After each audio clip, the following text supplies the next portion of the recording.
It's been months since you've last been at a worship service here at St. Jude's. Now that August is approaching, we are about ready to start again having in-person worship services, and we're so happy to welcome you back. But it's not going to be the same experience you had the last time you were here. Normally you would come and you would see the doors closed, but you knew that you were welcome to come in. Now when you come Sunday, the doors will be wide open. We want you to come in. You don't have to touch any of the surfaces that anybody else has touched, because we're very aware that we want to keep everybody safe. We want this experience not only to be one of spiritual renewal and worshiping together, but we want to make sure that you feel safe and everybody else feels safe as well. So the doors will be open. Once you come in, the experience is going to be different as well. So come on in and we'll show you what's going on.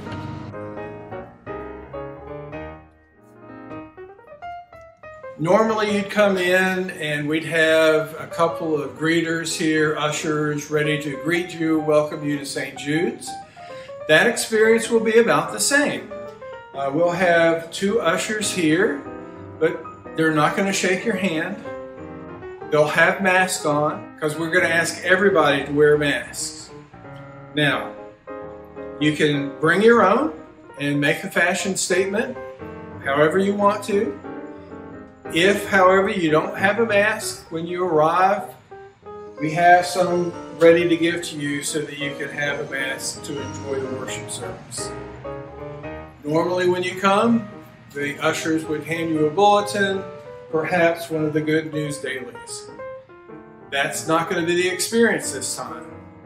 You can come in and instead of a bulletin, we have the whole printed service ready for you to pick up. Just pick it up from here. If you want a Good News daily, pick it up from here. You can follow the service, not have to have any books, not have to open up a prayer book. We're not going to have any congregational singing. Now I know that's very disappointing for a lot of you, but as of now, we're just very concerned that that's a way that the COVID-19 is spread. Even though we don't believe anybody that's attending has it, we want to make sure everybody is safe. So for the time being, no congregational singing. So you won't need a hymnal. You'll have the whole service there. It'll be an abbreviated service. It'll be more like our Wednesday afternoon service than the usual Sunday service. And we'll assess that week by week as we go forward. What some of you may not know is that we here at St. Jude's have been tracking you for years. We have a list of our members, and as you come in, one of the greeters will check you off. That way we know and have an idea when someone is not coming regularly, and we can contact them and make sure that everything is okay. During this time of COVID, it's more important now than ever for us to track who is at our worship services. So we have a list of our members. Simply give them your name so that they can mark you off and not be embarrassed and not embarrass you by saying, "I'm sorry, I can't remember your name." Or you may just be at two different services and not know each other very well.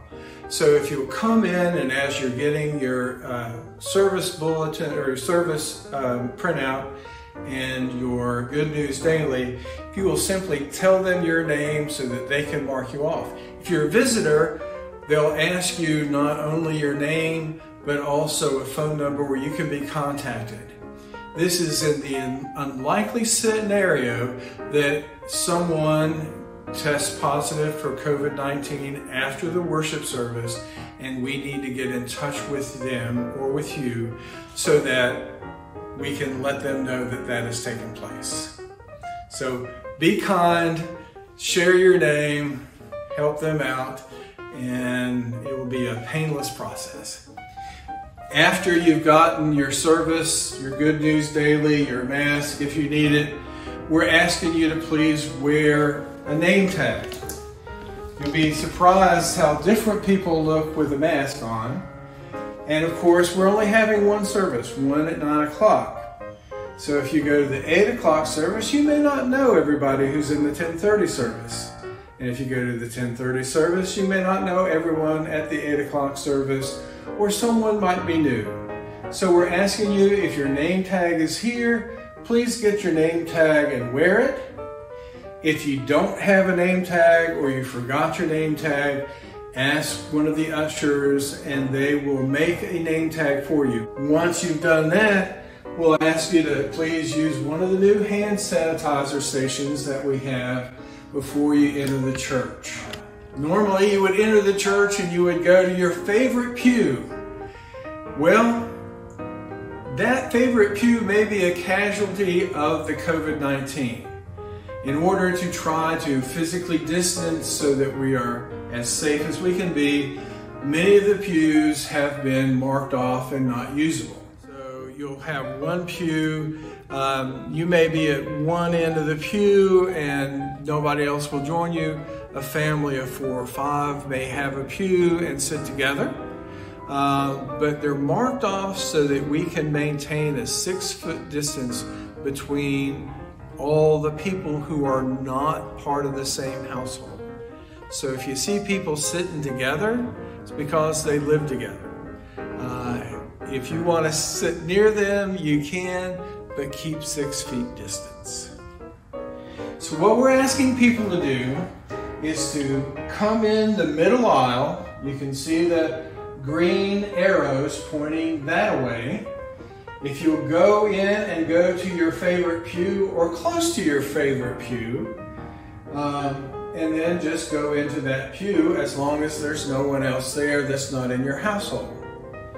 If you prefer pews or seats on the left or right hand sides, if you go all the way to the front, come around and come back to that favorite pew or seat of yours, then take that seat.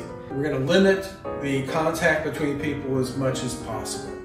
So if you go in the middle, come out the sides, everything will be okay. If you have any trouble with that, or if you need any help, one of the ushers will be happy to escort you and find a place where you are comfortable sitting. They will also point out, because we're not going to take up an offering, we're not going to pass the plates around again, we're trying to limit all that. You'll find offering plates in the back of the church, one here to your left as you enter, one to the right. And if you bring food for sharing and caring, the basket will be in its usual place. Just place it in the basket and we'll take care of that later. As part of coming back to in-person worship, we are going to have communion. Again, it's a revised version of communion. We will have the bread that's consecrated. Wine will be consecrated in the course of the service, but will not be administered to the congregation. Only the bread will be given. Now, normally you would come up to the altar rail, and I would come by and place a piece of bread in your hand, and the chalice bearers would follow with the wine. We're going to do it differently. You are going to remain in your pews. The priest will come and serve you in your pews. I will have the bread, no wine. I will place it in your hand without contacting your hands if possible. I will have an usher with me with a hand sanitizer, so if we make contact and I need to wash my hands or sanitize my hands, we'll stop, do that before going on to the next pew and the next person with communion. We want to welcome everyone back to St. Jude's. We know that it's been a long time since you've been here for in-person worship. We know that it's been a long time. We know that you've been watching at home, been very comfortable watching on your TVs or on your computers, and you've gotten kind of used to being on your couches. You're not on your couches anymore. We're back at church. We're going to stand up to praise. We're going to maybe kneel to pray. We're going to sit to be instructed. We're going to put our coffee away. And no matter how many times you hit the remote, I'm still going to be here talking to you. So, welcome back. Get used to it. So we welcome you back to St. Jude's. Hope it's a worshipful experience.